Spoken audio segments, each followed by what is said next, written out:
Asterisk, asterisk, Part 1. A Harsh West and a Fateful Encounter. Asterisk, asterisk. The year of our Lord, 1872, settled over the Arizona territory like a shroud of fine, red dust. It was a land of harsh truths and no easy mercies, a place where the sun was a tyrant and the earth cracked under its reign. The sky was a vast, unforgiving canvas of blue, so wide it could make a man feel like an insect crawling on a dinner plate. Distant mesas, ancient and purple, stood like silent gods on the horizon, their faces carved by a million years of wind and solitude. Cutting through this unforgiving landscape was the Verde River, a serpent of churning, muddy water. In the dry season, it was a lifeline. In the wet, it was a killer. Its current strong enough to steal a horse from its rider and a soul from its body. This was the world that belonged to Kohana. He was a man made of the same elements as the land itself: sinew and stone, patience and quiet violence. He moved through the brush with a silence that was more a part of the landscape than a disturbance to it. His skin was the color of rich, sun-baked earth, stretched taut over a frame that was all lean muscle and whipcord strength. His hair, black as a raven's wing, was held back by a simple leather band. But it was his eyes that told his story. They were the color of dark, polished obsidian, and in their depths lay the ghosts of 1,000 campfires, the wisdom of the hunt, and a sorrow so profound it had become a part of his very being. Years ago, before the white men's wagons had scarred the plains with their deep ruts, he'd had a family. A wife whose laughter was like the sound of bells in the spring, a son with his mother's smile and his father's steady gaze. They were gone now, swallowed by the relentless tide of expansion, their lives extinguished in a flash of gunfire and misunderstanding over a piece of land they had called home for generations. The settlers called it progress. Kohana called it a void. He had filled that void with the hunt, with the rhythm of survival. He tracked the deer, the jackrabbit, the occasional stray bison, not just for sustenance, but for the clarity it gave him. In the chase, there was only the hunter, the prey, and the space between. There was no room for ghosts. He now stood on a rocky outcrop overlooking the river, his gaze fixed not on any animal, but on the small, defiant homestead a mile downstream. It was a crude structure of sod and timber, an ugly scar on the land. Yet it clung to the riverbank with a stubbornness he had to, in a way, respect. He had watched the family for months. The father, Jedediah, a man as hard and unyielding as the parched earth he tilled. The son, Thomas, a younger, angrier version of the old man. And the daughter. Her name, though he did not know it, was Evelyn. From his vantage point, he saw her only as a splash of faded calico, a flash of hair the color of sun-cured hay. She moved with a listlessness that spoke of a caged bird. Her shoulders slumped under the weight of unseen burdens. Kohana had seen the way her father's voice, a harsh bark, could make her flinch. He had seen her brother's proprietary glare follow her as she carried water from the river or tended the meager garden. They guarded her like a precious piece of property, yet seemed to find no joy in her existence. He felt a strange, detached pity for her. She was as much a prisoner of this land as his people were, just in a different kind of cage. Evelyn felt the bars of her cage most acutely in the suffocating heat of the afternoon. The air in their small cabin was thick with the smell of boiled potatoes, her father's sweat, and the suffocating scent of disappointment. Jedediah sat at the table, his Bible open but his eyes closed, his face a mask of grim piety. Thomas was outside, sharpening an axe with a rhythmic, angry scrape of metal on stone that set Evelyn's teeth on edge. A woman's place is in the home, tending to her duties. Her father had said that very morning, for the 1,000th time, when she had lingered too long by the window, staring out at the open plains. Idleness is the devil's workshop. Evelyn. Her duties were endless. Mending, cooking, cleaning, scrubbing. Her hands were raw, Her back ached, and her soul felt as worn and faded as the dress she wore. She was 19 years old, and she had never known a moment of true, unbridled freedom. Her dreams were simple, yet felt impossibly distant. She dreamt of a gentle touch, a kind word, a love that wasn't a transaction or a duty. She dreamt of being seen, truly seen, for the woman she was, not the daughter or sister she was supposed to be. The air grew heavy, charged with an unnatural stillness. The sky to the west was darkening, turning from blue to a bruised purple-gray. A storm was coming, a real gully washer, by the looks of it. Her father and brother would take shelter, hunkering down to wait it out. An idea, wild and reckless, sparked in Evelyn's mind, a desperate, defiant urge for just one moment of liberation. "Father," she said, her voice quiet but firm, "I'm going down to the river to bathe before the storm hits." Jedediah's eyes snapped open. "Don't be a fool, girl. That storm's coming on fast, and the river is no place for a decent woman to be alone." "It's broad daylight, and I'll be quick," she insisted, a flicker of her inner fire showing through. "I can't stand the grime of this cabin another minute." Before he could protest further, she grabbed a thin towel and a bar of lye soap and slipped out the door. She didn't run, but her steps were quick and purposeful. She could feel Thomas's eyes on her back, but she didn't look back. For these few stolen moments, she would not be their daughter or their sister. She would just be Evelyn. The riverbank was deserted. The wind was picking up, whipping her hair across her face and making the cottonwood leaves tremble. The sound of the rushing water was a roar in her ears, a song of wildness that called to something deep inside her. She quickly shed her dress, her chemise, her worn leather shoes, until she stood completely bare on the sandy bank. The wind on her skin was a shocking, exhilarating caress. For the first time all day, all week, she felt she could breathe. She waded into the water. It was colder than she expected, a jolt that stole her breath, but it was cleansing. She washed away the dust, the sweat, the oppressive weight of the cabin. She ducked her head under, letting the current pull at her long hair, feeling it float around her like a silken halo. She laughed, a sound that was snatched by the wind. Here, in the embrace of the river, she was free. From his perch, Kohana watched. He had not intended to. He had been tracking the signs of a mountain cat when he saw her leave the cabin. Curiosity had held him, and now, something more. He saw her shed her drab clothes and reveal the woman beneath. Her skin was pale, like the petals of the sacred datura flower that bloomed in the moonlight. Her form was slender but curved, soft and vulnerable against the harsh landscape. He saw the tension leave her body as she entered the water. He saw her laugh. It was a sight so unexpected, so achingly beautiful, that it struck him like a physical blow. He felt a protective instinct rise in him, sharp and fierce, followed by a deeper, more primal stirring, a longing he had buried long ago with the bodies of his wife and son. He knew he should turn away. This was forbidden. She was the daughter of his enemy. Looking was a trespass, but his feet remained rooted to the stone. Then the world exploded.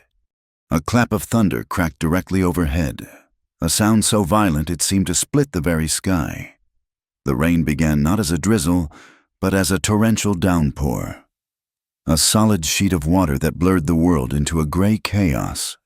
The river, already high, began to swell with terrifying speed. What had been a strong current became a raging, muddy torrent. Evelyn cried out in alarm as the water level rose to her chest, then her shoulders. She turned to scramble back to the bank, but the river was alive now, a hungry beast. The current seized her, pulling her feet from under her. She gasped, swallowing a mouthful of gritty water. Panic, cold and absolute, gripped her. She was a poor swimmer, and this was no gentle stream. This was a force of nature, and it was dragging her to her death. Her arms flailed, finding no purchase. The bank, her clothes, her life, it was all receding. A blur of green and brown as the roaring water pulled her under. Kohana didn't think. He acted. He sprang from the rocks, his body a blur of fluid motion. He raced down the embankment, his moccasins silent on the rain-slicked earth. He hit the water in a shallow dive, the shock of the cold a familiar embrace. He was a creature of this river. He knew its moods, its dangers, but he had never seen it this angry. He caught a glimpse of her pale hair, a flash of white in the brown chaos. He swam with powerful, clean strokes, his body low in the water, conserving energy, cutting through the current. The debris of the flash flood branches, clumps of earth tore past him. He reached her just as her head went under for a second time. He wrapped a powerful arm around her chest from behind, locking her against him. Evelyn thrashed in terror, her instinct screaming to fight. "Be still." His voice was a low growl in her ear, a command that cut through her panic. It was the first time she had heard it, and the sound itself, deep, calm, resonant with authority, shocked her into a moment of stillness. He used that moment to turn them, angling their bodies with the current instead of fighting it directly. He kicked powerfully with his legs, aiming for a small inlet where the water eddied behind a fallen cottonwood tree. It was an exhausting, brutal fight. The river tore at them, trying to reclaim its prize. Kohana's lungs burned. His muscles screamed in protest. But his grip on her never faltered. He was driven by an instinct older than memory, a force he did not understand. He could not let the river have her. Finally, his feet touched the muddy bottom. He staggered, dragging her with him. Out of the main current and into the relative calm of the cove, he hauled her onto the bank, collapsing beside her on the wet sand, his chest heaving as he gasped for air. The rain was already slackening, the fury of the storm passing as quickly as it had arrived. For a long moment, there was only the sound of their ragged breathing and the receding roar of the river. Evelyn coughed, spitting out water, her body trembling uncontrollably from cold and shock. She pushed herself onto her hands and knees, her mind a daze. She was alive. She was on solid ground. And she was completely naked. She became aware of it with a sudden, hot wave of shame that was so powerful it momentarily eclipsed her fear. She tried to cover herself with her hands, a futile gesture. Then she looked at the man who had saved her. He was kneeling a few feet away, watching her. His wet hair was plastered to his forehead, and water streamed down his face and bare, sculpted chest.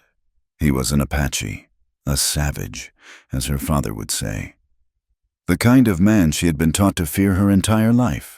But there was no menace in his eyes. There was only an intensity that seemed to look past her skin, past her fear, and into her very soul. In that moment, stripped of everything, her clothes, her family, her prejudices, she saw him not as an Apache, but as a man of breathtaking strength and a quiet, profound stillness. He had saved her life. He had held her helpless body against his, and in his arms. She had felt not terror, but an undeniable sense of safety. Kohana's gaze moved over her. He saw the vulnerability in her trembling limbs, the fear in her wide and blue eyes the color of the desert sky just before dawn. He saw the soft curve of her hip, the pale swell of her breast, the slender line of her throat. It was a sight of such intimate, fragile beauty that it made his heart ache. The primal urge he'd felt earlier returned, a white-hot wave of possessiveness and a deep, protective tenderness that warred within him. He was a warrior. He was a hunter, and this woman, rescued from the river's current, felt like his. The thought was dangerous, a heresy against the memory of his wife and the hatred he was supposed to feel for her people. Breaking the charged silence, he stood, his movements economical and graceful. He pulled the leather tunic from his own back, It was worn and softened with age, still holding the warmth of his body. He walked toward her, and for a heartbeat. Evelyn flinched, expecting violence. Instead, he stopped before her and gently, respectfully, draped the tunic over her shivering shoulders. It fell to her mid-thighs, a shockingly intimate garment that smelled of leather, smoke, and the unique, masculine scent of the man himself. He stepped back, his obsidian eyes never leaving hers. He said nothing. He didn't need to. In that single, silent gesture, 1,000 words were spoken. A boundary had been crossed. A connection had been forged in the heart of the storm. The Apache hunter had rescued a naked girl from the river current. As the last of the rain clouds parted and a sliver of sunlight broke through, illuminating them both, neither of them could possibly know that in that moment, she had also, irrevocably, become his forever woman. A forbidden, fateful thread had been spun, binding two worlds together, and its pull was already too strong to break. Asterisk, asterisk, Part 2. Two parallel worlds, asterisk, asterisk.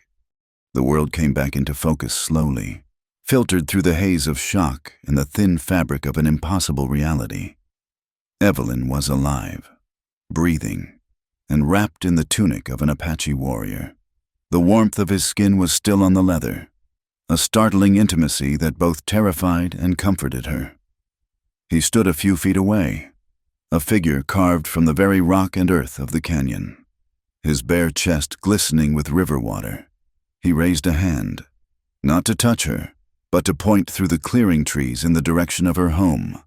The gesture was clear asterisk go. Now. His eyes held hers for a final, searing moment, and in their dark depths, she saw a universe of unspoken things, a warning, a question, a profound and unsettling connection. Then, as silently as a shadow, he turned and melted into the brush, leaving her alone with the roaring river and the scent of him on her skin. Panic, a more practical and immediate kind, seized her. Father, Thomas, they would be looking for her. What would she say? How could she explain being half-dressed in an Indian's tunic? Her own dress was gone, likely halfway to the territory line, a tattered flag of her recklessness. She scrambled to her feet, the borrowed leather heavy on her shoulders. She had to get back. She moved through the wet landscape like a hunted animal, her bare feet slipping on the muddy ground. Every snapping twig, every rustle of leaves, sounded like her father's approaching footsteps. When she finally saw the dim, yellow light of the cabin's lantern through the trees, her heart hammered against her ribs.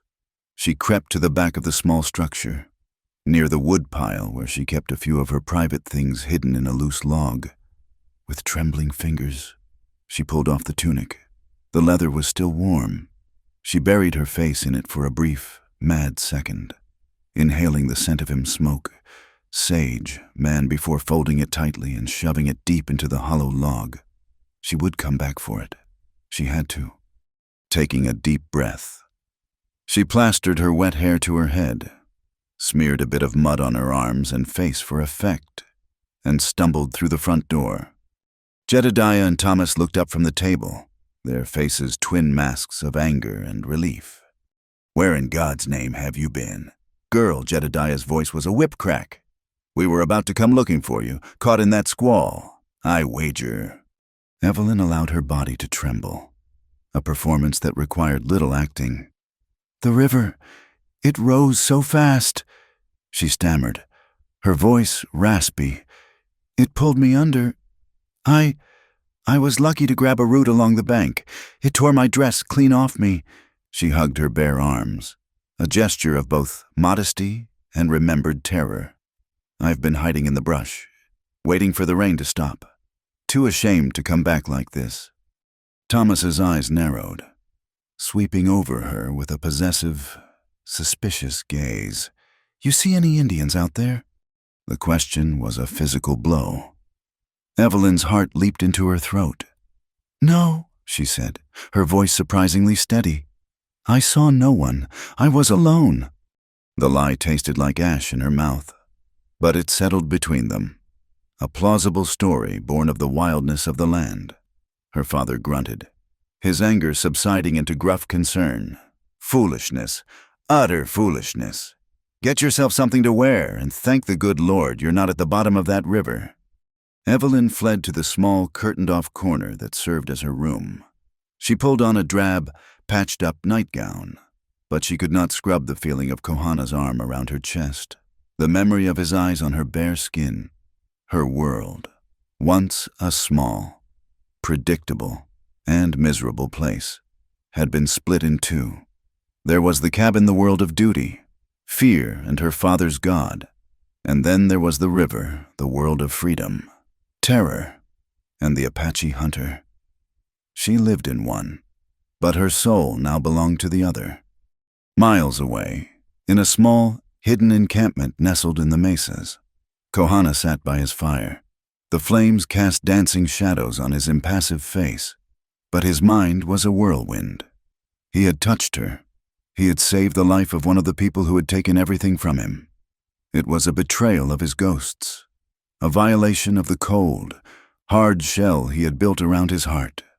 His fellow warriors, a small band of displaced Chiricahua, had seen the change in him when he returned.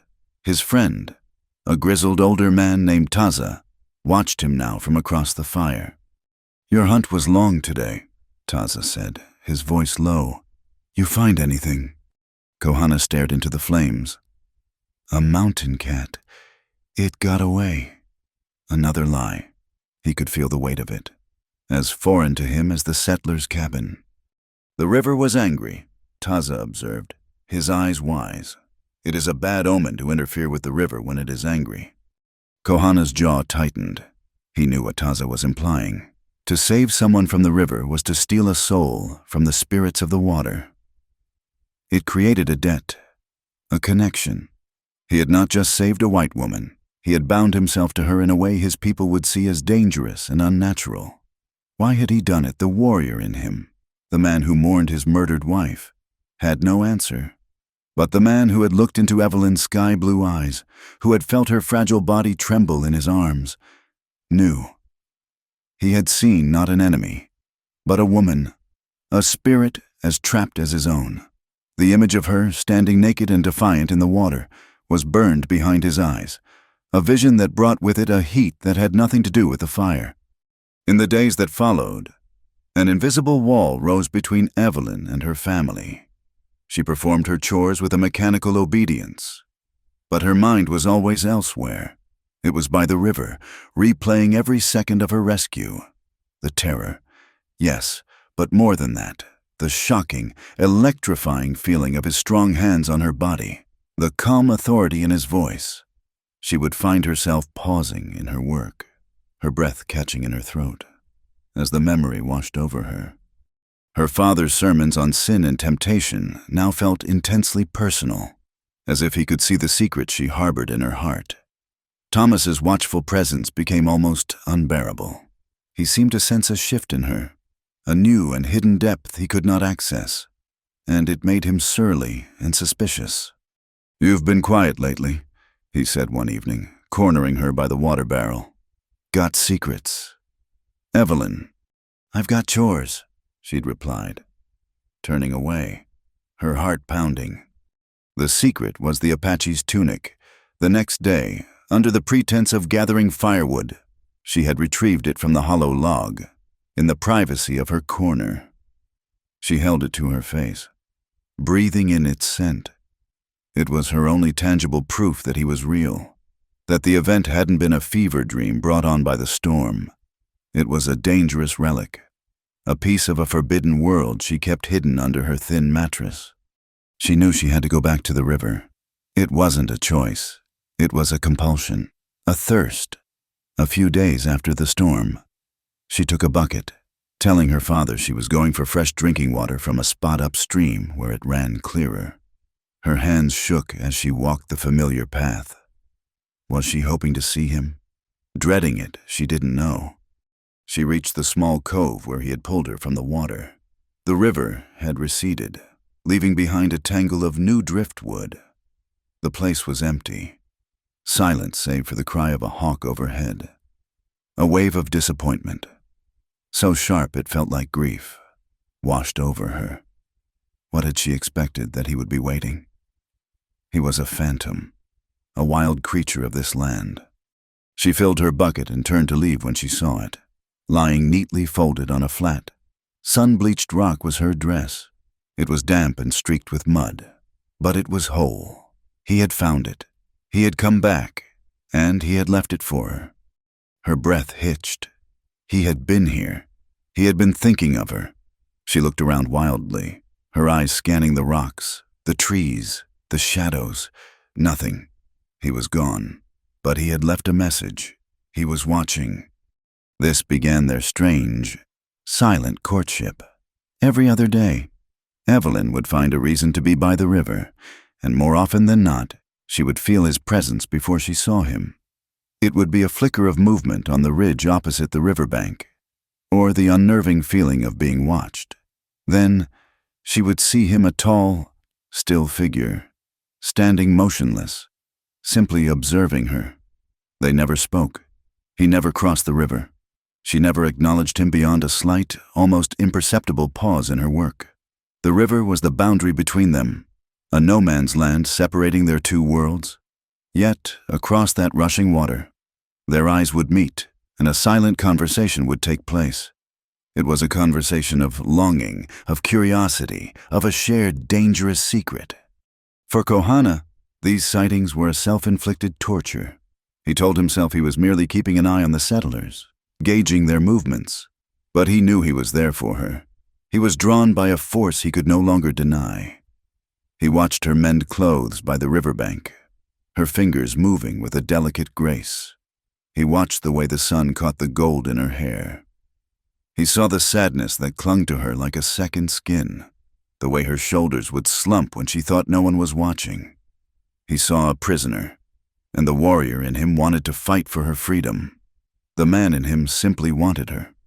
The internal battle raged. His honor as an Apache, his duty to his people's memory, demanded he hate her. His heart, a long dormant thing, was stirring with a different, more powerful demand. One sweltering afternoon, about a week after the rescue, Evelyn was by the river, scrubbing a shirt against a rock with a furious energy, trying to work out the turmoil in her soul. She looked up, and he was there, not on the ridge this time, but on the opposite bank, closer than he had ever been before. He stood half hidden by a cottonwood, but his gaze was direct, unwavering. Her heart began to race. This felt different, decisive. On an impulse she didn't understand. She set the shirt aside and simply met his gaze. She did not look away. She would not be the first to break contact. Minutes stretched into an eternity. The world seemed to shrink until it contained only the two of them and the rushing water that separated them. Slowly, deliberately, he stepped out from behind the tree. He waded into the river. The water swirled around his knees, then his thighs. He was crossing. He was breaking the unspoken rule. He was coming to her. Evelyn's entire body went rigid with a mixture of terror and elation. Her mind screamed at her to run, to flee back to the safety of the cabin and her miserable, predictable life. But her feet were rooted to the ground. She could not move. She could only watch as he closed the distance, the water parting before him. He stopped a few feet from her, water dripping from his buckskin leggings. Up close, he was even more imposing. He was taller than she had realized, his shoulders broader. The scars on his arms spoke of a life of conflict and survival. "You are safe?" he asked.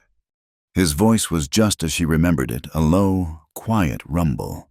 His English was halting, the words carefully chosen, as if they were foreign objects in his mouth. Evelyn could only nod, her throat too tight for words. "The river, it can be a bad spirit," he continued, his dark eyes searching her face. "You are careful now." "Yes," she managed to whisper. "Thank you for my dress and for everything." A flicker of something, was it pain? Regret crossed his face. A man does what he must. The simplicity of his words struck her as more profound than any of her father's sermons. Here was a man who lived by a code she couldn't begin to imagine.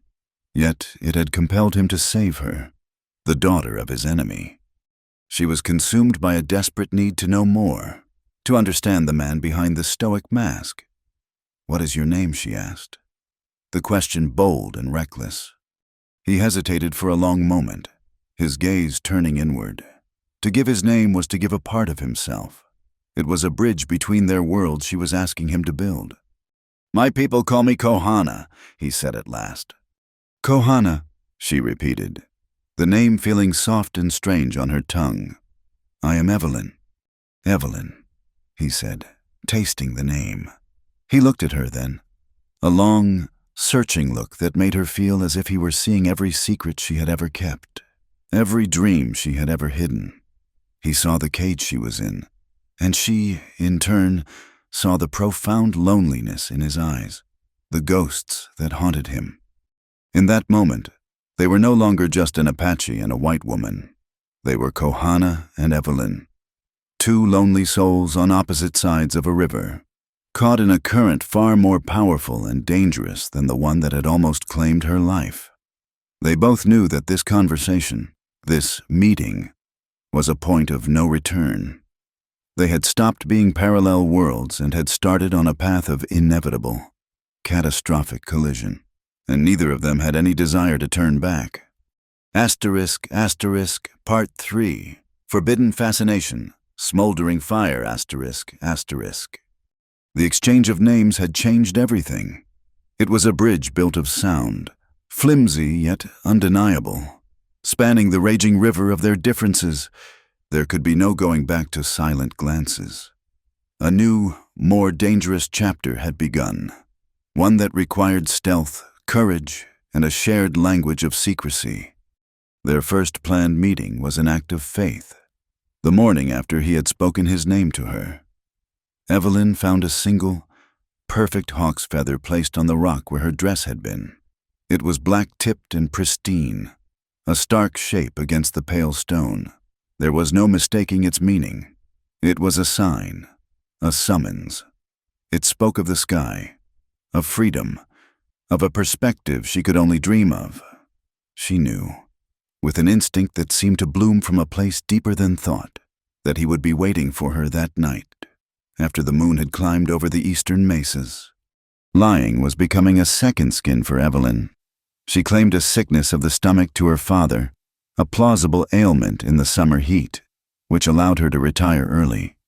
She lay in her small bed, her heart a frantic drum against her ribs, listening to the cabin settle into the rhythms of night, her father's wheezing snore, the creak of the floorboards as Thomas made a final check of the door latch, the sound of that latch sliding home, a thick wooden bolt, was the sound of her prison. Tonight, she would become a ghost and slip through its walls. When the cabin was finally submerged in a deep, exhausted silence, she moved, barefoot, clad in her darkest dress. She was a shadow gliding past the window. The latch was stiff, and the sound it made was a gunshot in the stillness. She froze, listening, her breath held tight in her chest. Nothing. She slipped out into the cool night air, a fugitive from her own life. The prairie was transformed by the moonlight. It was no longer a harsh, sun-scoured wasteland, but a magical landscape of silver and shadow. The air was cool and smelled of dust and wild sage. Her fear was a living thing, a cold knot in her belly, but it was overshadowed by a thrilling, terrifying anticipation that made her feel more alive than she had ever been. He was waiting, just as she knew he would be. He stood not by the river's edge, but further back, in a small clearing fringed by cottonwoods that offered the concealment of deeper shadows. He was so still he seemed to be a part of the night itself. As she approached, he didn't speak, only watched her, his presence a solid anchor in the shifting moonlight. "I came," she whispered, the words feeling enormous in the quiet. "I knew you would," Kohana replied, his voice a low vibration that the night seemed to absorb. "That first night, they only talked," He stood, and she sat on a fallen log, a careful distance between them. It was a conversation of two worlds, halting and strange. He spoke of the stars, not as distant fires, but as the campfires of the sky people, telling her the story of the great hunter who became the constellation she knew as Orion. His English was sparse, but his hands filled in the gaps, painting pictures in the air. She, in turn, told him of her life before this land, of a green, gentle place called Ohio, of a mother she barely remembered who had smelled of lavender and baked bread. It was the first time she had spoken of these things to anyone. In the oppressive silence of her family, the past was a locked room, with this stranger, this man she should fear. The door was suddenly open. They were two ghosts sharing stories under the moon, each revealing the wounds that had shaped them. These meetings became their sacred ritual.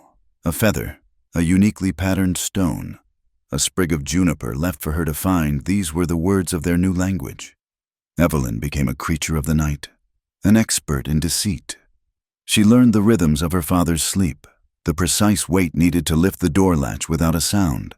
Her daytime existence became a pale, translucent thing, a role she played while waiting for the sun to die so she could truly live.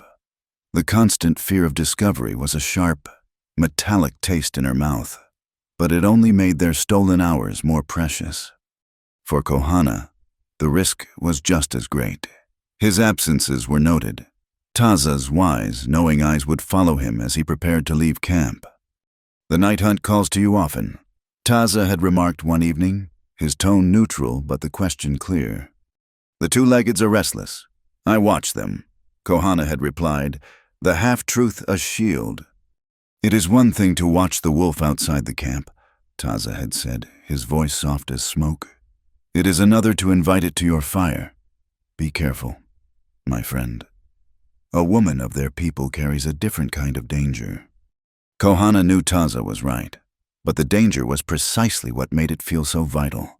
Evelyn was a fire in the center of his cold, ordered world. He was a moth drawn to a flame he knew could destroy him. One night, as he was explaining how to find water by watching the flight of certain birds, he gestured toward the river, and the back of his hand brushed against hers. The contact was electric. A jolt, sharp and clean, shot up Evelyn's arm. They both froze, their breath catching. It was only the slightest of touches, a whisper of skin on skin. But in the charged space between them, it was a cataclysm.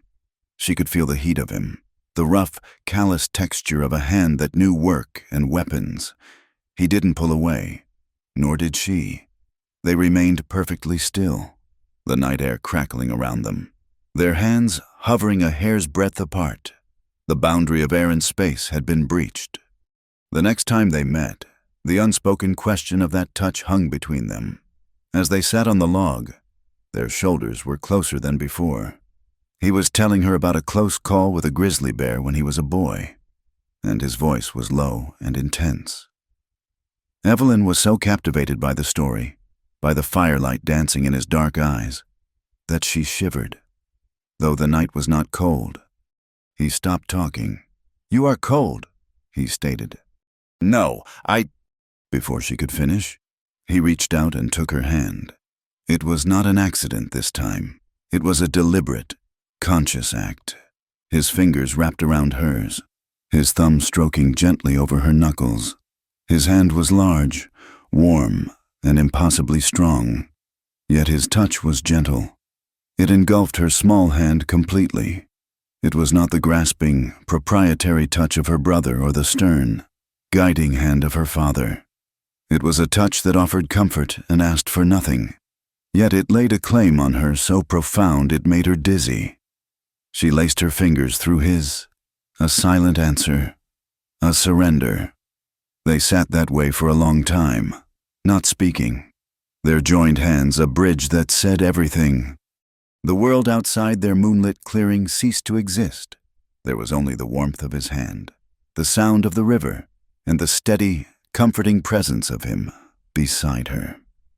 She felt a sense of peace she had never known, a feeling of being home in a place she had never been. Their secret world was rich, but fragile. One evening, the weight of her life, the utter hopelessness of her situation, crashed down on Evelyn. Thomas had been particularly cruel that day, mocking her for a spoiled batch of biscuits. Her father had slapped her not hard, but the sting was more in the humiliation than the physical pain for dreaming by the window again. She came to their meeting place with tears silently tracking paths through the dust on her cheeks. She couldn't stop them. When Kohana saw her, his face hardened, the gentle expression he reserved for her vanishing, replaced by the grim mask of the warrior. "Who did this?" he asked, his voice a low growl. "It's nothing," she whispered, wiping at her face. "It's just my life." The dam of her composure broke. She told him everything of the endless drudgery, the absence of kindness, the feeling of being a possession, not a person. She spoke of her fear that she would live and die in that cabin, her spirit shriveling up until nothing was left. Kohana listened without interruption, his hand holding hers in a grip that was now painfully tight. When she finished, her voice choked with sobs. He did not offer empty words of comfort. He stood up, pulling her to her feet, and then he brought her against his chest, wrapping his arms around her in a fierce, sudden embrace. Evelyn gasped, her face pressed against the soft leather of his shirt. It was a shock to be held so completely. His arms were like steel bands around her, caging her in. Yet she had never felt so free. She was surrounded by his strength, his scent, the solid, living beat of his heart against her ear. It was an embrace that was not gentle. It was raw, desperate, and fiercely protective. It was the embrace of a man who would kill to protect what he held. She wrapped her own arms around his waist, clinging to him, her tears soaking his shirt. She was not just being held. She was being claimed. After a long moment, he loosened his hold slightly, enough to look down at her. His eyes were blazing in the moonlight, an intensity in them that took her breath away. He looked at her as if he were trying to memorize every detail of her face, as if he were looking into her soul and seeing his own reflection there. It was a look of hunger, of possession, of a profound and aching tenderness. The sheer force of it made her tremble. The question came from a place of pure, astonished instinct, a whisper in the dark. "Why?" she asked, her voice barely audible. "Why do you look at me as if I were yours?" Kohana's jaw tightened. His dark eyes burned into hers. He did not have the English words to explain the storm inside him, the war between his past and his present, between duty and desire. He could not explain that in saving her. He had saved a part of himself he thought long dead. He couldn't explain that her spirit called to his across a divide of blood and hatred. So he didn't use words. He simply lowered his head, his breath warm on her cheek, and tightened his arms around her again, pulling her so close she felt she might merge into him. His answer was in the possessive strength of his hold, in the thunder of his heart against hers. It was an answer more powerful than any language. "Because you are." Part 4. The Forbidden Embrace. Night of Passion and a Silent Vow. His embrace was the only answer she needed. It was a truth more potent than any word. A raw, undeniable statement that resonated in the marrow of her bones. Because you are. The unspoken words hung in the charged air between them. A silent vow that changed the very chemistry of the night. Evelyn felt it as a tremor deep inside her. A seismic shift that shattered the foundations of her old life. The girl who had been afraid, who had merely dreamed of freedom, died in that moment. A woman took her place. Slowly, she pulled back from his embrace, not to create distance, but to meet his gaze. Her hands rested on his chest, and she could feel the powerful, steady beat of his heart beneath her palms. It was the most constant, reassuring rhythm she had ever known. In his dark, burning eyes, she saw her own reflection, but it was a version of herself she had never seen before, not the timid daughter or the resentful sister, but a woman of strength and will, a woman who was not afraid to choose. Without a word, she turned from him and walked toward the river. Her every movement was deliberate, imbued with a purpose that came from the deepest part of her soul. This was not a flight of fancy or an act of rebellion. It was a ceremony. The river, the sight of her near death and her miraculous rebirth at his hands, called to her. It had been the boundary separating their worlds, a symbol of everything forbidden. Tonight, she would consecrate it as their sanctuary. The moonlight cast a path of liquid silver across the water's surface, a road leading from her world to his. As she reached the sandy bank, she did not hesitate. Her fingers, steady now, went to the buttons of her worn calico dress. She had shed this same garment in a moment of desperate, girlish escape once before. Now, she removed it with the solemnity of a priestess disrobing for a sacred rite. The dress fell in a heap at her feet. Then the chemise. She was stripping away more than cloth. She was shedding layers of fear, of duty, of obedience. She was casting off the identity that had been forced upon her, revealing the essential truth of the woman beneath. She stood for a moment, naked in the moonlight, her skin glowing with an ethereal luminescence. She was not ashamed. She was powerful. She was offering him the one thing that was truly hers to give herself. All of it. Her vulnerability was her strength, her trust a testament to the profound connection between them. Then, she walked into the water. The cold was a familiar shock, a baptism. She waded deeper, the current swirling around her thighs, her waist. She stopped when the water was deep enough to be dangerous, the same dark current that had once tried to claim her. She turned to face him. Her hair floated around her shoulders, a pale halo in the darkness. Her eyes, luminous in the moonlight, never left his. It was a challenge, an invitation, a surrender. Kohana watched, his body as still as the ancient stones around him. He had seen death, he had known battle, he had felt the deepest sorrow a man can know, but he had never witnessed anything as profound as this. This was a courage that defied armies, a faith that moved mountains. She was offering him a gift so total, so pure, that it humbled him. The warrior in him saw the tactical madness of it, the absolute vulnerability. But the man, the soul that had been dormant for so long, saw only a sacred offering. He saw his other half, standing in the water, waiting for him. He moved. His long, powerful strides ate up the distance to the river. He entered the water without a splash, a silent predator drawn to his mate, the river that was his home. His ally, parted before him. He did not feel the cold, the fire inside him, the fire that she had ignited, burned too hot.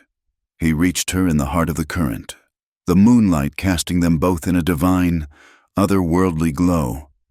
He stopped before her, the water swirling around his waist.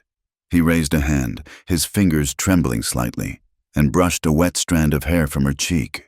His touch was reverent. Her skin was cool from the river, but a fire blazed beneath it. "Evelyn," he breathed, his voice thick with an emotion he had no name for. And then he bent, sliding one powerful arm beneath her knees and the other around her back. He lifted her from the water as if she weighed nothing.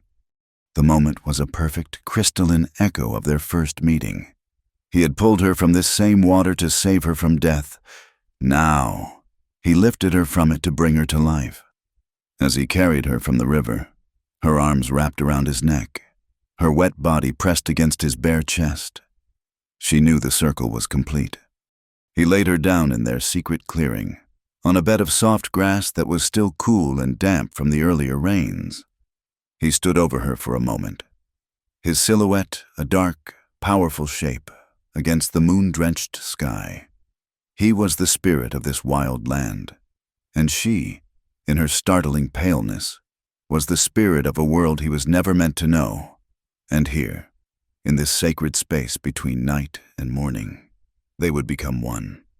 He came down to her, and their first kiss was not gentle. It was a collision, a desperate, hungry claiming. It was the taste of the river, of the wild earth, of all the words they could not say. It was a release of a tension that had been building since the moment he first laid eyes on her, a current far stronger than the rivers. His hands, which had been so careful, were now urgent, exploring the soft curves and hollows of her body with a famished reverence. For Evelyn, it was an awakening. She had only ever known the harsh grip of her brother or the passionless touch of duty. This was something else entirely. His touch was both fierce and tender. It was the calloused, sure hand of the hunter, and the gentle, seeking touch of the lonely man. He worshipped her with his hands, his mouth, his body. He was learning the landscape of her, and she was learning the language of his desire. There was a wildness to their union, a raw, untamed energy that mirrored the land around them. It was a storm of its own, a whirlwind of sensation and emotion. But beneath the ferocity, there was a current of profound, aching tenderness. He moved with a careful strength, a control that spoke of a deep desire not just to take, but to give. He watched her face in the moonlight, his dark eyes searching hers, ensuring her pleasure, her safety, even in this ultimate act of surrender. In his arms, Evelyn was finally, truly free. There was no cabin, no father, no fear. There was only the solid warmth of his skin against hers, the strength of his body intertwined with hers, the whisper of his breath on her neck. It was more than a physical act. It was a communion of two souls who had been starving for connection, two halves of a whole finding each other in the wilderness. They moved together in a rhythm as ancient as the moon and the tides, a dance of shadow and light, of pain and pleasure, of solitude and union. Afterward, they lay tangled together, their bodies damp, their breathing slowly returning to normal. The world rushed back in, the sound of the crickets, the sigh of the wind in the cottonwoods, the eternal murmur of the river. But it was a different world now.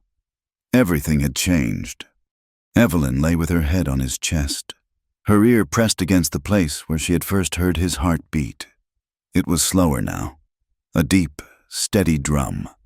His hand rested on her hair, his fingers gently stroking the silken strands. Kohana stared up at the field of stars, the ancient campfires of his ancestors. He had been a man adrift, a ghost haunted by ghosts. His life had been a long, lonely path of survival. He had not believed in happiness, in peace. He had only believed in the hunt, in the next sunrise. Now, this woman, this impossible creature from another world, lay in his arms. Her warmth seeped into him, chasing away the cold that had lived in his soul for so long. He had rescued her from the river current, a frantic act of instinct to save a life. Tonight, he had lifted her from that same water, and it had been a choice, a vow. It was not her life he had saved this time. It was his own, in the eyes of the land and the moon and whatever gods watched over them. A silent pact had been sealed. The secret longing had been consummated, transformed into a bond that could never be broken. She had become his forever woman. **, Part 5. Tension rises, love's fire, and society's shadow. **. The journey back to the cabin before dawn was a journey between worlds. Evelyn moved like a phantom through the gray, pre-dawn light, her body alive with the memory of Kohana's touch, her soul soaring. The world, which had always seemed a flat, dusty canvas of browns and grays, was now saturated with color. The cry of the hawk was a love song. The first rays of sun setting the mesas ablaze were a private spectacle meant only for her. She was a different creature from the one who had left the cabin hours before. The change was profound, a deep, internal bloom that could not be entirely concealed. She slipped back into her life of drudgery, but the work no longer felt like a crushing weight as she scrubbed the wooden floors or kneaded dough with raw knuckles. Her mind was in a moonlit clearing, her senses filled with the scent of sage and the memory of his skin. A small, secret smile would touch her lips at odd moments. A light entered her eyes that had never been there before. She had a world inside her now, a secret garden no one else could enter, and it made the barren reality of the cabin bearable. But a bloom so vibrant in a place so desolate cannot go unnoticed. "You've got a strange look about you, girl," her father, Jedediah, remarked one morning, his eyes narrowing over the rim of his tin coffee cup, like a cat that swallowed a canary. "I slept well, Father," she replied, her voice even, her gaze steady on the bowl of oats she was stirring. Thomas was less poetic and more direct. "She's been smiling at the chickens," he sneered, kicking his chair back. "Mine's gone soft from the sun." Evelyn ignored them, but a cold tendril of fear snaked around her newfound joy. She was a poor liar, her face an open book, and her happiness was a language her family could not read. To them, it was unnatural, a sign of some secret sin. The secret world of two people is never truly sealed. It leaks out in whispers, in glances, in changes of habit, and in a land as sparsely populated and tightly wound as the territory, whispers travel faster than a prairie fire. It started with a lone prospector named Silas Croft, a man with more thirst than luck, who had been checking his traps downriver. In the deep twilight, he'd seen a silhouette he recognized as Jedediah's daughter by the water, but she wasn't alone. With her was a tall figure, long-haired and lean-hipped in the way of the Apache. He'd only seen them for a moment before melting back into the brush, not wanting any trouble. But it was a story, and a story was worth a free whiskey at the saloon in Prescott. In the smoky, amber light of the saloon, the story grew legs. Saw Jedediah's girl by the river, saw her getting mighty close with a buck Apache. By the time the story reached the ears of Martha Abernathy at the general store, a woman whose piety was matched only by her love of gossip, it had become a scandal. It was Mr. Abernathy, a meek man propelled by his wife's righteous indignation, who brought the poison to Jedediah's door. He found him splitting logs, the axe rising and falling with grim, rhythmic force. "Jedediah," Abernathy began, twisting the brim of his hat. There's some talk in town about Evelyn." Jedediah stopped, the axe held in mid-swing. "Talk." "Just whispers. Mind you," Abernathy stammered, intimidated by the cold fury in Jedediah's eyes. They're saying she's been seen consorting down by the river with an Apache." The axe fell, splitting the log with a violent crack that echoed the shattering of the morning's peace. Jedediah did not say a word. He simply stared at his neighbor, his face turning to stone. He gave a curt, dismissive nod, and Abernathy, seeing a storm gathering that he wanted no part of, scurried away. The rumor was a spark on dry tinder in Jedediah's mind. It connected everything: Evelyn's strange recovery from the storm, her newfound glow, her constant, dreamy-eyed distraction. It was not God's grace that had changed his daughter. It was the devil's work. His shame was a hot, bitter thing, surpassed only by his rage. That night, the cabin became a fortress. "From now on, you do not leave this house without Thomas," he decreed, his voice low and dangerous. "You do not go to the river. You do not go beyond the woodpile. Do you understand me, Evelyn?" She nodded, her blood turning to ice. The walls of her prison, which had seemed to melt away in the magic of her nights with Kohana, were now being rebuilt, thicker and higher than ever before. That night, and every night after, Jedediah would sit on the porch after sundown, his heavy Winchester rifle resting across his lap. His dark shape was a sentinel, a guardian of his family's honor, a grim promise of violence to any shadow that dared trespass.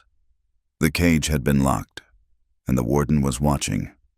The pressure was building in Kohana's world as well. The bond with Evelyn had changed him. The hard, cold emptiness in his soul had been filled with a fierce, protective fire. He moved with a new purpose, but this change was viewed with deep suspicion by his people. His friend, Taza, finally confronted him by the communal fire. away from the hearing of the younger, more hot-headed warriors. "Your spirit walks two paths. Kohana," the old man said, his gaze fixed on the flames. "At night, it leaves us. It goes to her. We all see it."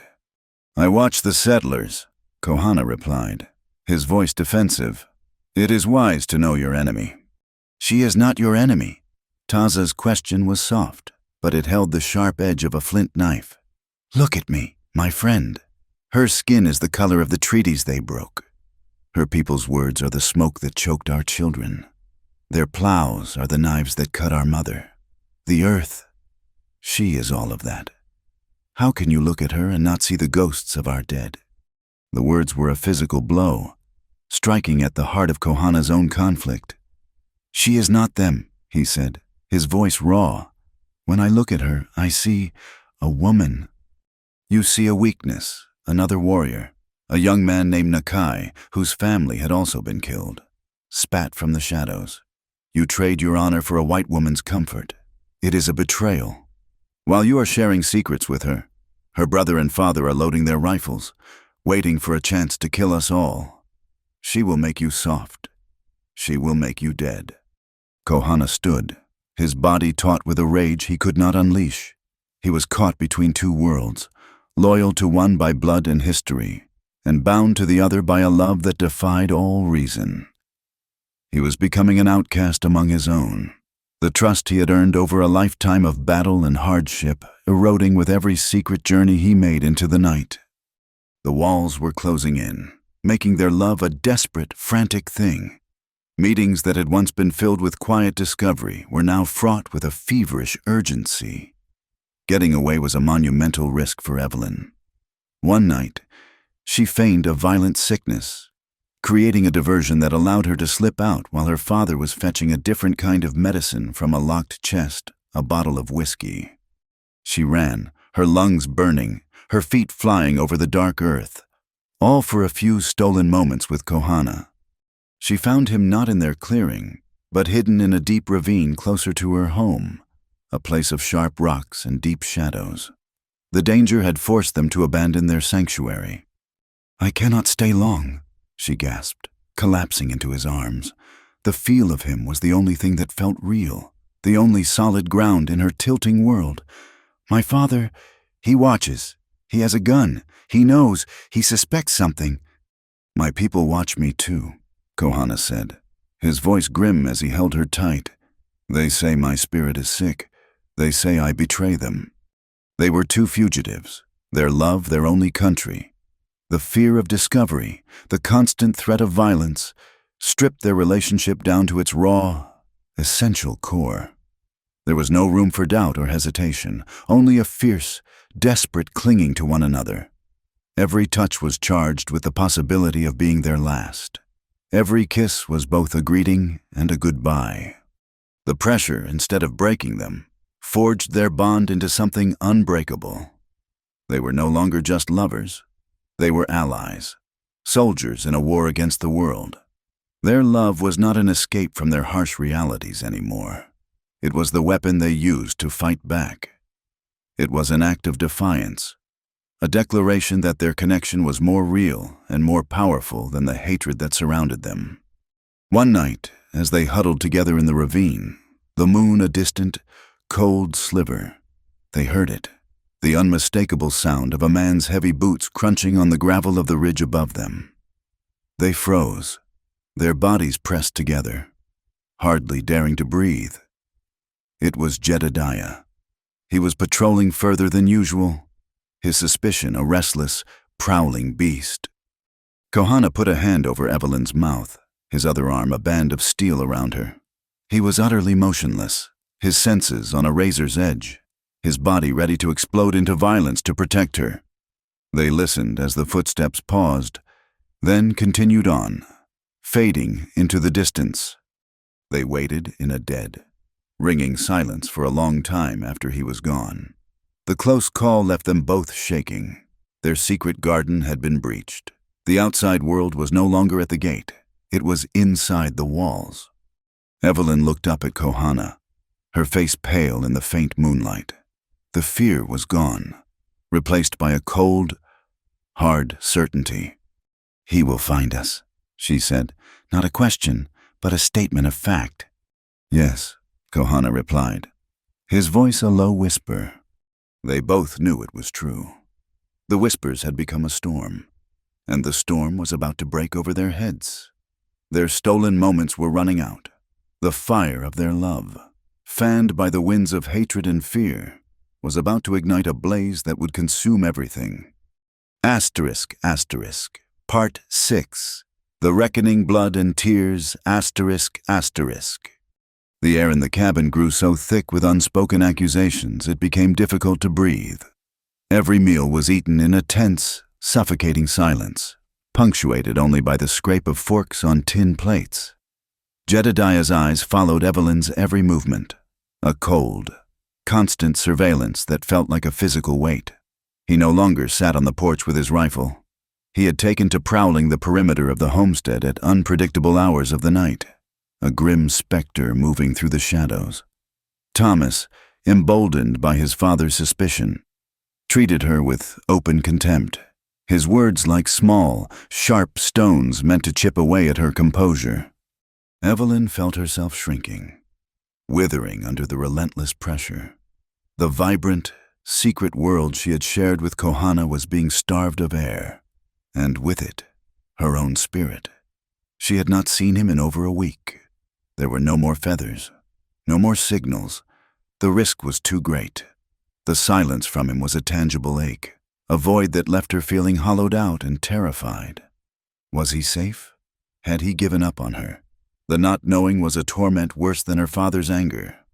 Desperation is a powerful, reckless force. After 9 days of this agonizing silence, a breaking point was reached. It was a Saturday, the day her father and brother always set aside to ride the 5 miles to their small, dusty plot of land to the west. Checking the fences and water levels in the creek, they would be gone for hours. But Jedediah had changed the routine.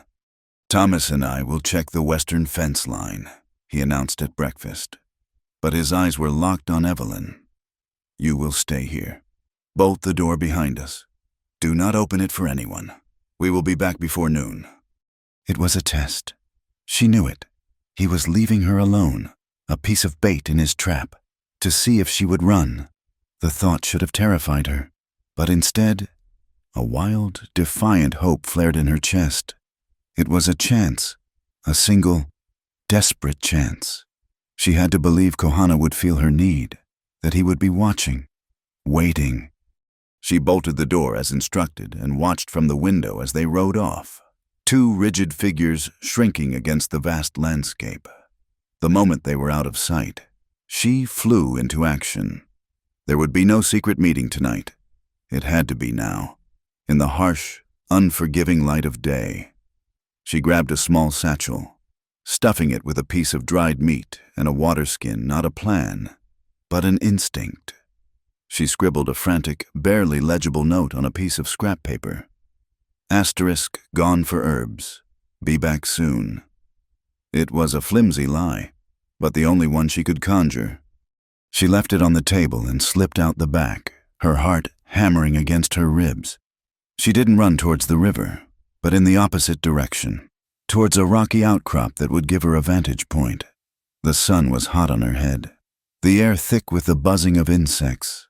Every shadow seemed to hold the shape of her father. From the rocks, she scanned the landscape. Her eyes sought the familiar places, the ridge across the river, the stand of cottonwoods. Nothing. The land was empty, indifferent. A wave of despair washed over her. He was gone. She was truly alone. Just as she was about to turn back, a flicker of movement caught her eye. It wasn't a man, but the glint of the sun off something reflective.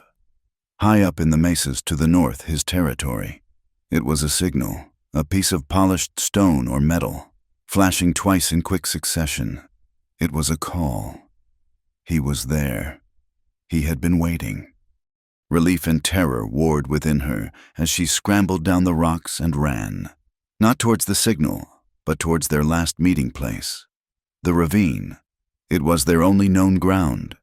She ran with a heedless desperation, stumbling on loose rocks, her lungs burning, propelled by a singular, overwhelming need to see him, to touch him, to know he was real.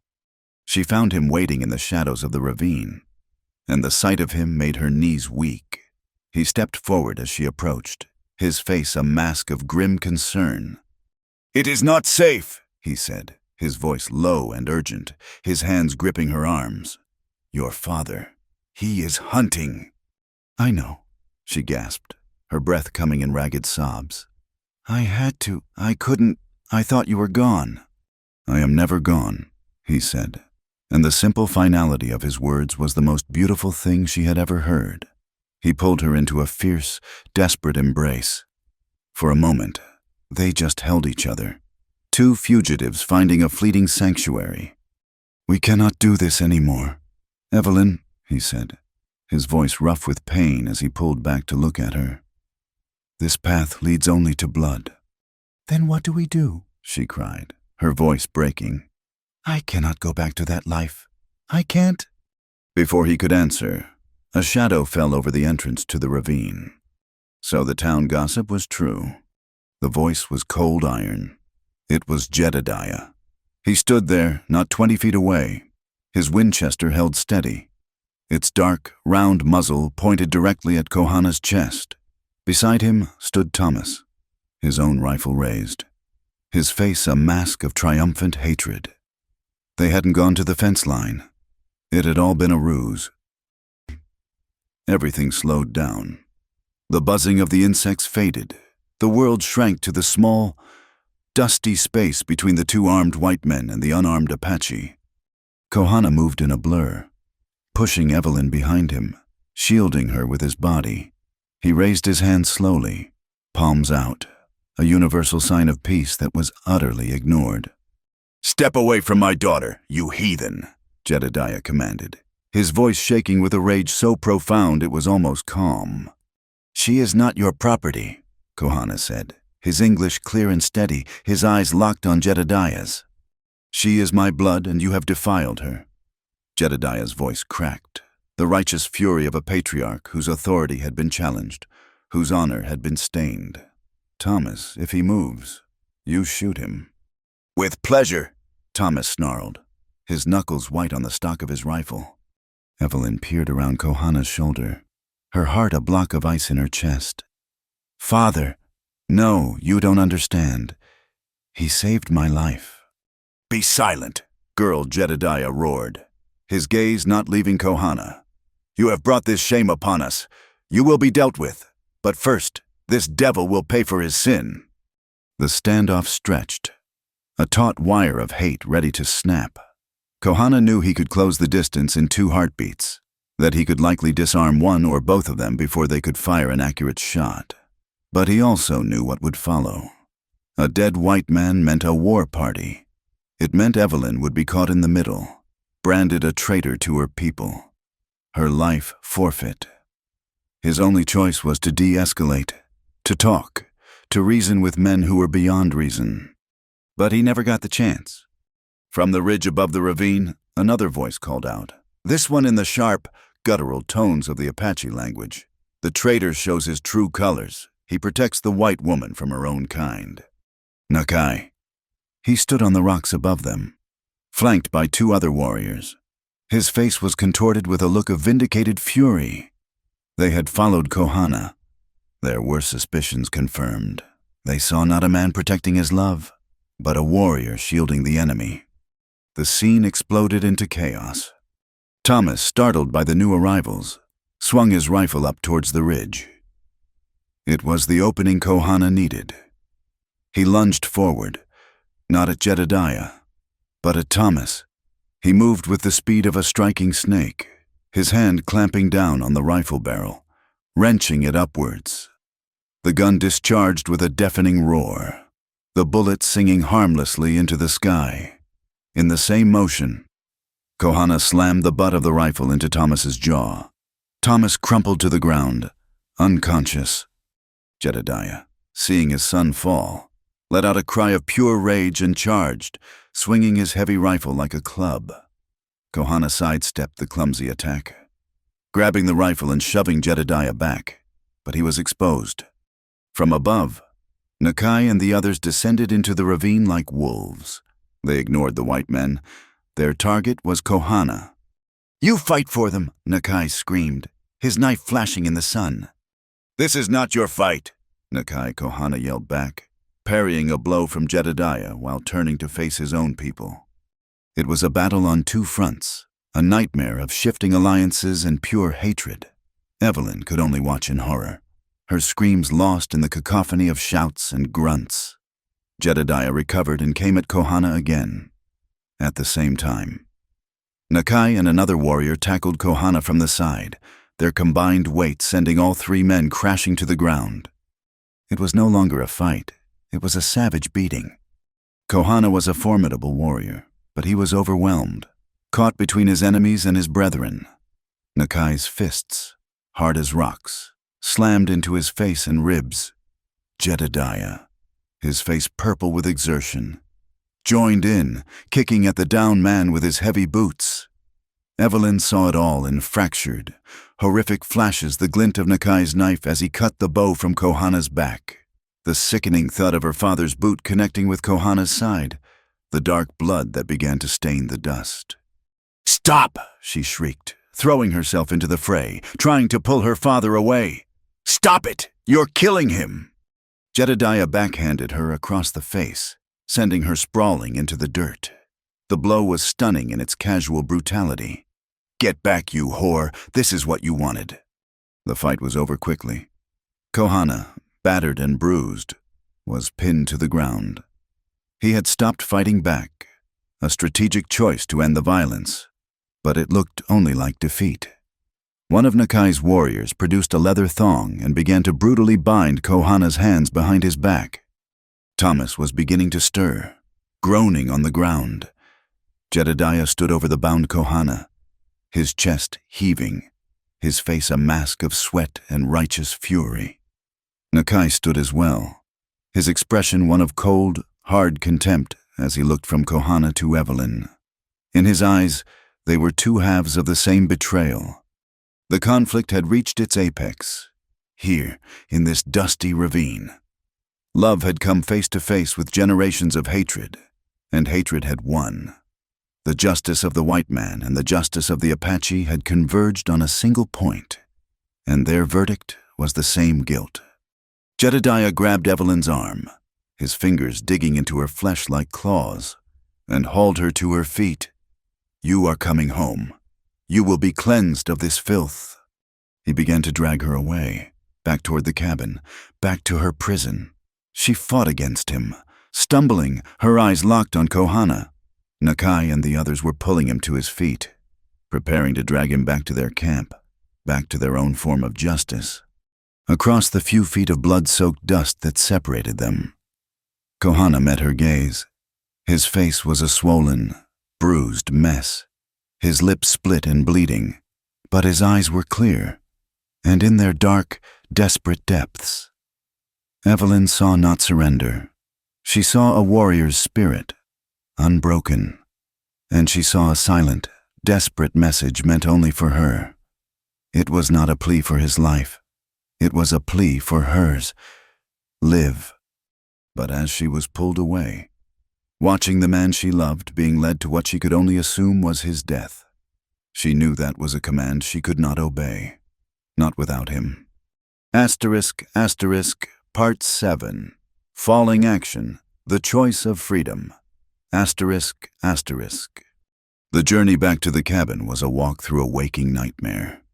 Jedediah's grip on Evelyn's arm was a manacle of bone and sinew, his silence more terrifying than any shout.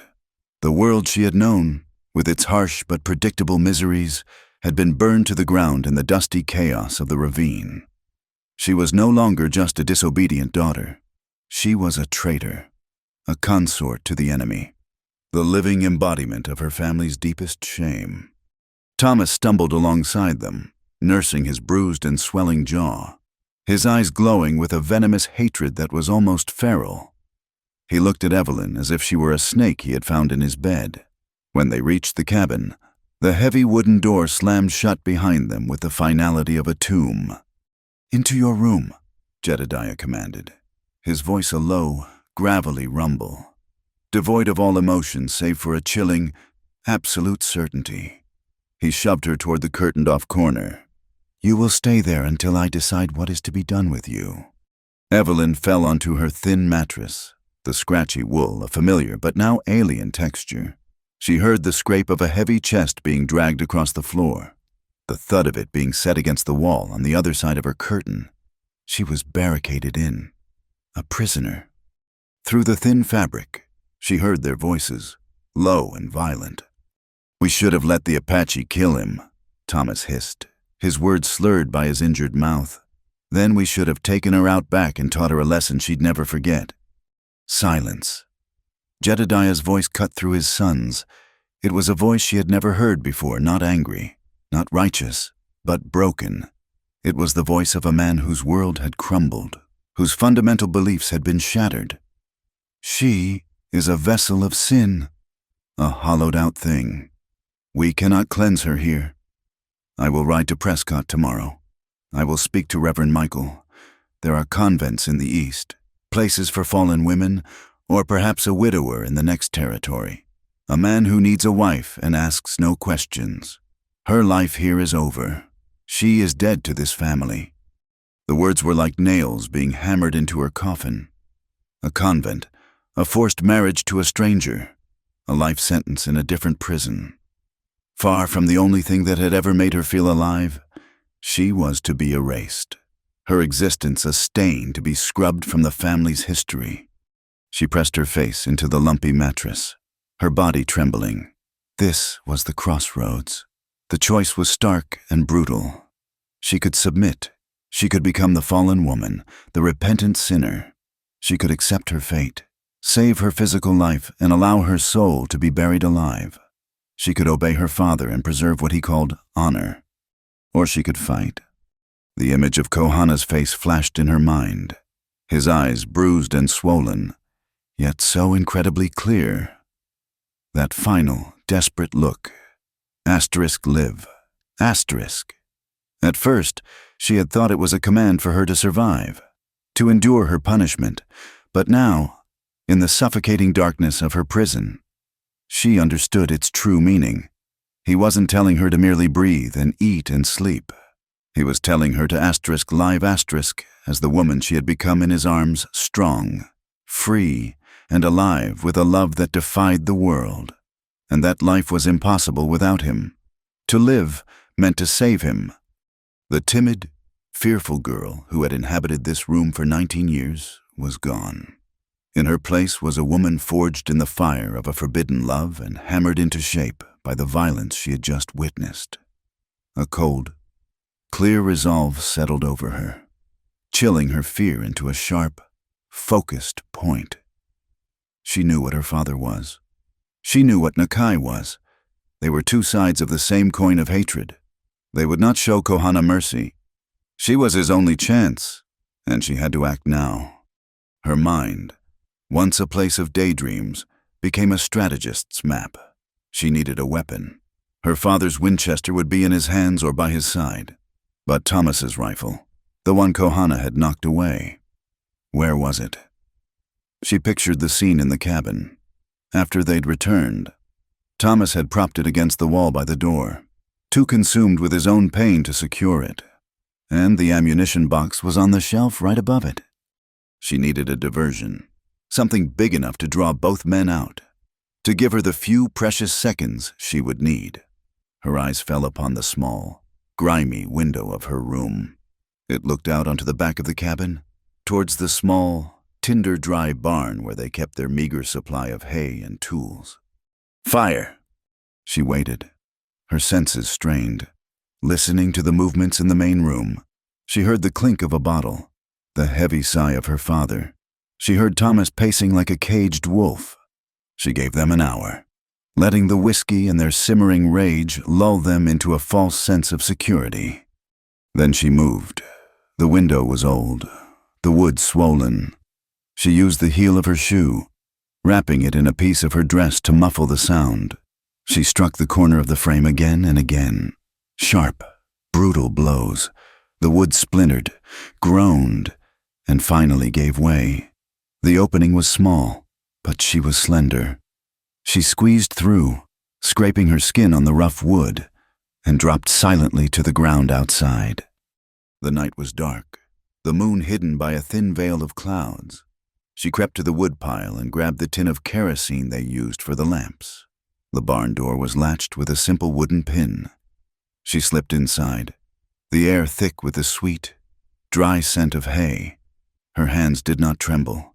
She was beyond fear now, operating on pure, cold will.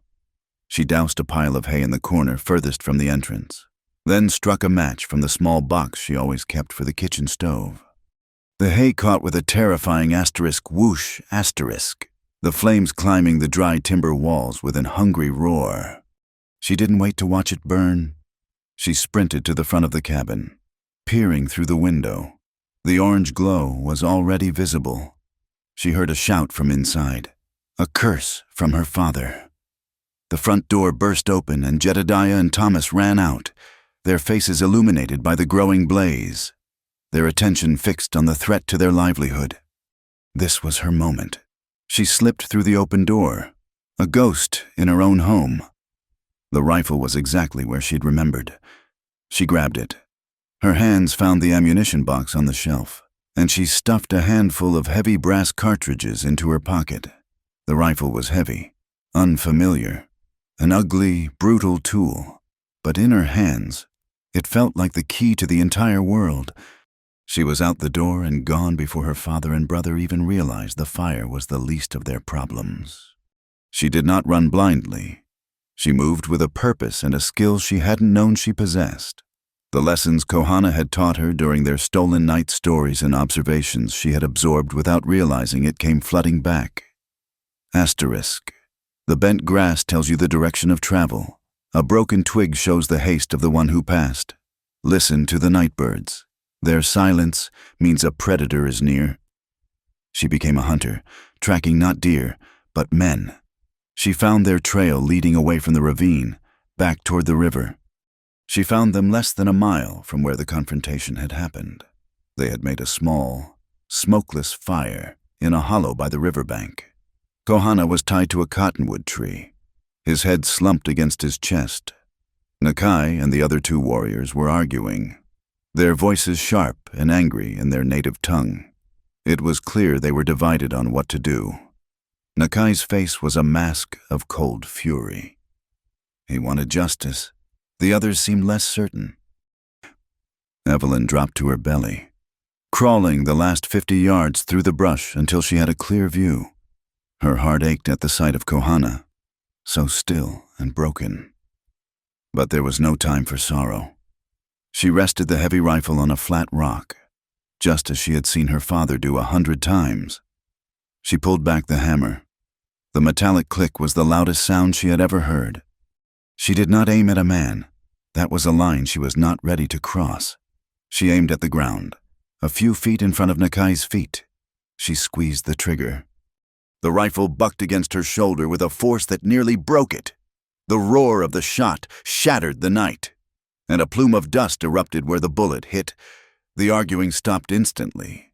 The three Apache warriors spun around, knives drawn, their faces stunned with disbelief. Evelyn rose from the brush, the rifle held steady. "Let him go," she called out, and she was shocked by the sound of her own voice. It was not the whisper of a girl. It was the clear, unwavering command of a woman who held the power of life and death in her hands. Nakai stared at her, his initial shock turning to a sneer of contempt. He saw a foolish white girl playing with a man's weapon. He took a step forward. Evelyn fired again. This time, the bullet struck the tree trunk, inches from Nakai's head. The air vibrated with the impact, and a chunk of bark exploded from the tree.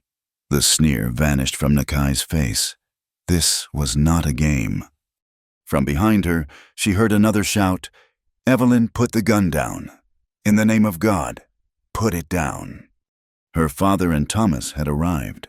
They stood at the edge of the clearing, their faces a mixture of fury and horror at the scene before them. The night was now a three-way standoff. a triangle of hatred with her and the man she loved at its center. "Come back here," Girl Jedediah bellowed. "You are siding with a savage against your own blood." Evelyn ignored him. Her eyes were locked on Kohana.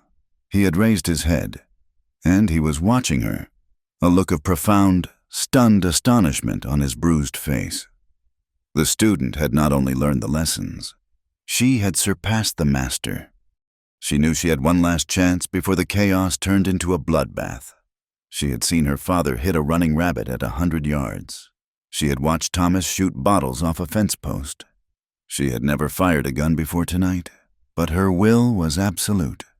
She took a deep breath, aimed at the taut leather thong binding Kohana's wrists to the tree, and fired. The bullet screamed through the air. For a heart-stopping second, she thought she had missed, that she had hit him. But then the rope, frayed and weakened by the glancing blow, snapped. Kohana was free. He exploded into action. He lunged sideways, grabbing the knife from the belt of the warrior nearest to him. The balance of power did not just shift, it shattered.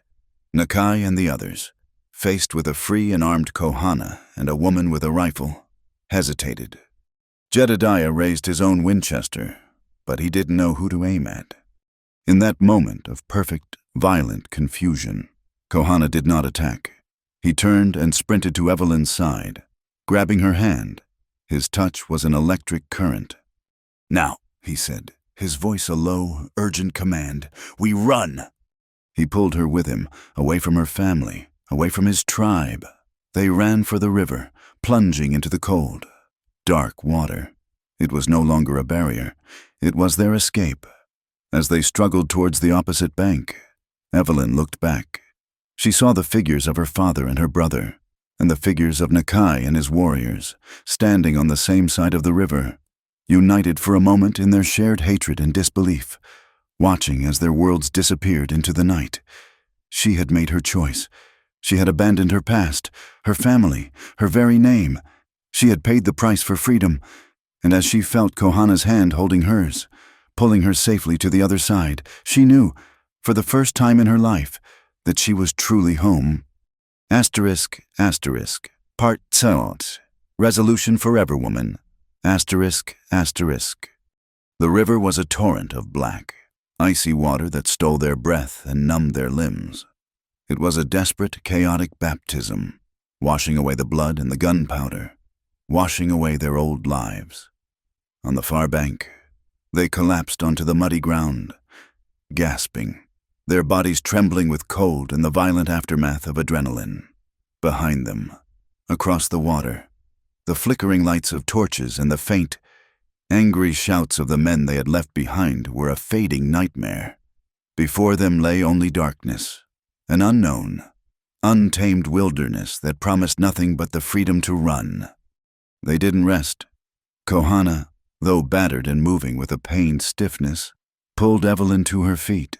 His survival instincts, honed over a lifetime of conflict, took over completely. They were prey, and their only chance was to put as much distance as possible between them and the hunters before sunrise. He led her into the labyrinth of the high country, a world of sharp rocks, twisted juniper, and deep, silent canyons. The rifle was a heavy, awkward burden in Evelyn's hands, but she refused to let it go. It was no longer her father's weapon. It was the tool of her own liberation, a symbol of the line she had crossed from which there was no return. She stumbled, her city-bred feet unused to the treacherous terrain, her dress tearing on thorny branches. But she did not complain. Every time she felt her legs would give out, she would look at Kohana's back, at the proud, straight set of his shoulders, and find a new reserve of strength. She was no longer following him. She was keeping pace. Hours later, as the first pale gray light of dawn began to bleed across the eastern sky, he finally led her to a shallow cave, a hidden cleft in a rock face almost completely obscured by a thick growth of desert willow. It was a temporary sanctuary, a place to catch their breath. The moment they stopped moving, the reality of the night crashed down upon Evelyn. She sank to the ground, the rifle clattering beside her. She had set fire to her home. She had faced down her father and brother with a loaded gun. She had abandoned everything she had ever known. A wave of nausea and a profound, bone-deep terror washed over her. She was adrift in a world without maps, with a man who was now as much an outcast as she was. Kohana knelt before her. In the faint light, she could see the full extent of his injuries. His face was a swollen, discolored mask. His lip was split, and a deep cut above his eye had crusted over with dried blood. He moved with a wince, his ribs clearly bruised from her father's kicks. Yet his eyes, when they met hers, were filled not with pain, but with a quiet, fierce concern for her. "We are safe, for now," he said, his voice a low rasp. "Safe," she whispered, the words sounding like a foreign language. "Kohana! What have I done? What have we done?" He reached out, not to comfort her with a gentle touch, but to take the rifle from the ground beside her. He checked the action, his movements economical and precise. He then took the extra cartridges from her pocket. He was not a man given to soft words or empty reassurances. He was a man of action, and his focus on their immediate survival was the most calming thing in the world. "You chose to live, Evelyn," he said, his gaze steady and serious. "You chose me. I chose you. That is all that matters now. The world behind us is dead." He took the water skin from the satchel she had dropped and gave it to her. Then he gently took her chin in his hand, tilting her face to the light. He saw the bruise blooming on her cheek where her father had struck her. His jaw tightened, and a fire, cold and deadly, burned in his eyes for a moment. He said nothing, but she saw in that look the full, terrifying depth of his capacity for violence. And she knew, with absolute certainty, that he would unleash all of it to protect her. Using a piece of cloth torn from his own shirt, he gently cleaned the scrapes on her arms from her flight through the window and the brush. His touch was surprisingly tender, the hands that had fought so fiercely now moving with a surgeon's care. As he tended to her, she took the water skin and the same cloth and began to gently clean the blood from his face. They cared for each other's wounds in the quiet of the cave, a silent ritual that bound them together more deeply than any words. In that shared act of healing, they ceased to be a white woman and an Apache warrior. They were simply a man and a woman, partners against a world that had tried to tear them apart. The days that followed were a lesson in survival. They moved constantly, heading northwest into the vast, empty expanse of the high desert. The future was a blank, terrifying page, and their only goal was to stay alive long enough to write on it. Kohana taught her everything. He showed her how to walk without leaving a trail, how to find water by following the line of cottonwoods in a dry wash, how to identify the edible roots of the yucca plant. He taught her the silence of the hunter, the patience of the stalker. Evelyn, in turn, proved to be a startlingly adept student. The soft, listless girl from the cabin was gone, burned away in the fire of her own making. She learned to read the subtle language of the land. Her hands, once raw from soap and water, became calloused and capable. She learned to load and clean the rifle, to handle its weight with a steady confidence. One afternoon, she brought down a jackrabbit with a single, clean shot, and the look of pride in Kohana's eyes was more nourishing than any meal. He was learning from her, too. He learned the resilience of her spirit, the sharp intelligence that had been hidden beneath years of suppression. He learned the sound of her laughter, a rare and precious thing that echoed in the empty canyons. He had saved a woman from the river, but he had come to love a warrior. He learned that love was not just the fierce, possessive instinct of the body. It was a quiet partnership of the soul, a shared respect for the strength in the other. He had spent years as a ghost, haunted by a past he could not change. Evelyn, with her fierce grip on the present, was teaching him how to live again. One evening, they made camp high on a mesa that overlooked the entire world. The sun was setting, painting the sky in violent streaks of orange and purple. Below them, The land stretched out into an infinite, hazy distance. In the far, far distance, a thin, silver ribbon snaked across the desert floor. The river. Evelyn stood watching it, a small, solitary figure against the vastness of the sky. "Do you ever think of them?" she asked, her voice quiet, almost carried away by the wind. "Your family, or mine." Kohana came to stand beside her. He did not look at the river. He looked at her. "My family is ash," he said, his voice flat with an old, worn grief. "Your family made their choice. They chose honor over a daughter. You chose a life over honor. There is no path that leads back." "I know," she said softly. "It's just, we have nothing. Kohana, no home, no people. Where are we going?" He was silent for a long moment, the wind whipping his long, black hair around his face. He put his arm around her, pulling her close to his side. "For my whole life," he said, his gaze fixed on the endless horizon, "I have belonged to a place, to a people, to the memory of the dead. These things were my home. They are gone now. We are not going to a place. Evelyn, we are the place. Where we are together. That is our home." In his simple, profound words, she found the answer she was looking for. The fear of the unknown finally receded, replaced by a deep, abiding peace.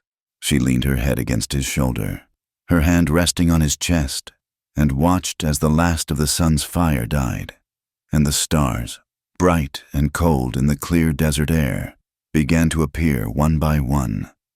They built their fire in a circle of stones, a small beacon of warmth and light in the immense, silent darkness. The flames danced, casting their shadows long and flickering against the ancient rocks. After they had eaten, a quiet meal of roasted rabbit and yucca root, Evelyn sat mending a tear in her sleeve with a needle and thread from her small satchel. Kohana watched her, his heart filled with a feeling so powerful it was almost painful. He saw the soft curve of her neck in the firelight, the focused determination on her face. He saw the strength in her hands. He saw the woman who had set a fire, fired a rifle, and crossed a river to save him. She was the sun and the moon and the stars, the earth beneath his feet and the air in his lungs. She finished her task and looked up. Catching his intense gaze, she smiled, a soft, tired, and yet incredibly beautiful smile. She moved to his side, curling up against him, her back resting against his chest as they both stared into the mesmerizing flames. His arms came around her, holding her securely. This was their world now, this fire, this patch of earth, this vast, silent sky. It was everything, because they had each other. She tilted her head back, her hair brushing against his chin, and looked up at him. "I am not the same girl you pulled from the river, am I?" He looked down into her eyes that held the deep, clear light of the stars. "No," he said, his voice a low, soft rumble. "That girl is gone." He paused, his hand coming up to gently cup her cheek. "But the woman she became." His voice was thick with emotion, with a lifetime of solitude and a future of shared hope. He leaned down, his lips brushing hers, a kiss that was not of passion, but of profound, absolute belonging. "You are mine forever." Thank you for listening to our story. We'd love to know where you're listening from, so please drop a comment below and let's connect and share our thoughts. If you enjoyed this tale, please consider subscribing to our channel, Wild West Tales. Give this video a like, and support us further by hitting that hype button to help this story reach more listeners.